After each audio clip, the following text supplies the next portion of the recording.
So kita boleh pergi ke ads yang ketiga, ads yang live.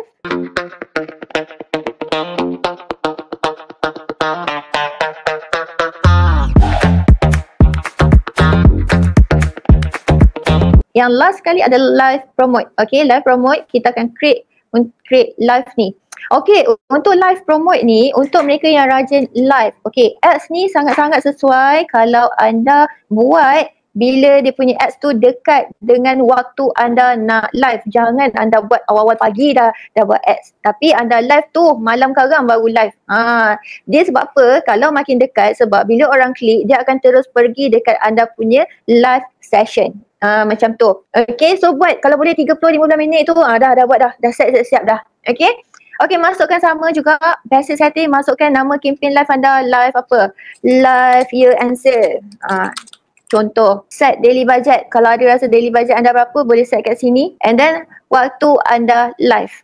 So, masukkan sini waktu anda live. Lepas tu, yang ini pun sama. Bila sebut maximize GMV dengan views, kalau yang ini maximize GMV dia akan optimumkan anda punya budget tu kepada mereka-mereka yang dia rasa memang sesuai untuk anda. Yang memang potential buyer lah. So, dia akan pushkan. Push. Okay. Untuk maximize views ni pula, so dia akan maximize dari segi views lah. Maknanya dia akan make sure, orang ni ada interest yang sama ni. Dia ni adalah orang yang berpotensi juga ni nak membeli. Okay. Bezanya GMV ni dia memang dah tahu dah.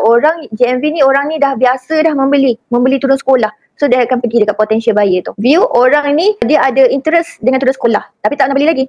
Tapi kalau anda rasa anda boleh close kan mereka-mereka ini waktu live, boleh je bawa views. So nanti view ramai-ramai anda tinggal close je waktu live nanti. So lepas tu anda teruslah tekan publish. Settle macam tu. Kalau nak sebut pasal custom, biar dia sistem optimize je. Biar sistem dia yang settlekan. Macam tu. So maksimalkan SEO. Untuk yang nak tahu kenapa saya punya shop ni tak ramai yang orang datang, visitor, ataupun tak tahu dekat mana nak tengok visitor, pergi dekat bahagian analitik dekat shop. Okay.